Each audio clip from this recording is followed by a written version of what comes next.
everyone, my name's Catherine, and I'm here to talk to you a little bit about the origins of tattooing. Today, tattooing might seem like the type of thing that a young person does to rebel against their parents or defy societal constraints in some sort of way, but it actually dates back thousands and thousands of years to ancient civilizations.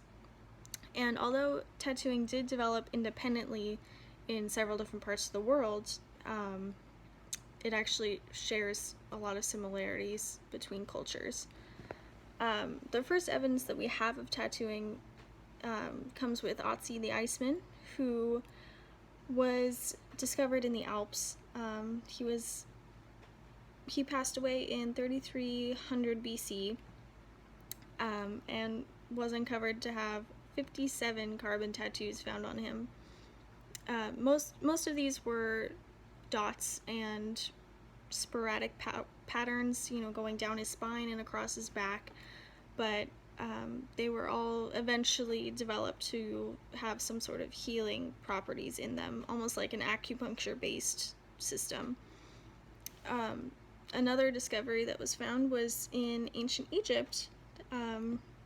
In 2000 BC, the high priestess Amunet was mummified, and her tattoos remained intact through the whole mummification process. She had hieroglyphics and also some healing symbols tattooed on her fingers, running up her arms, as well as on her shoulders and back. And this was actually quite uncommon. It was the first time that a woman was found with tattoos on her, so that kind of broke the barrier for a lot of people.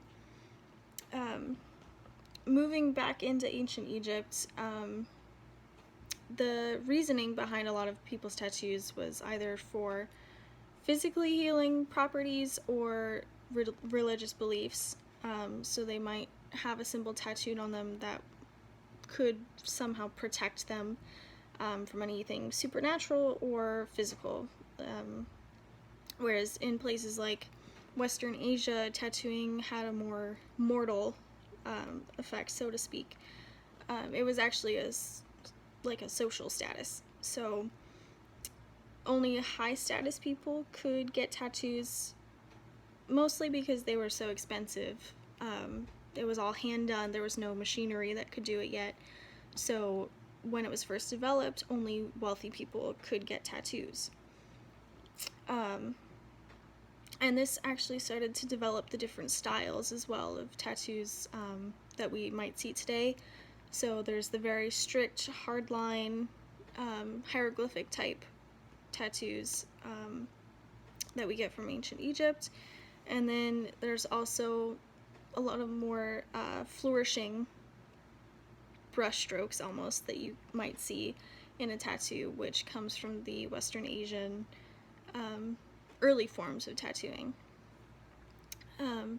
However, when Christianity came to rise in Europe, a lot of tattooing started to fade away in the 15th and 16th centuries, and this was because Christianity kind of shed a light on tattooing as being a barbaric form of defacement.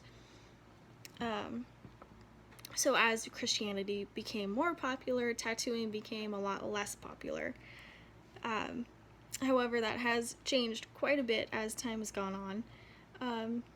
Tattooing is now very common because we do have that electric machinery now. It does not cost thousands of dollars to get a tattoo. But people do often still get tattoos with meaning or symbolic reasoning. Like I myself, my first tattoo does have a very special meaning to me.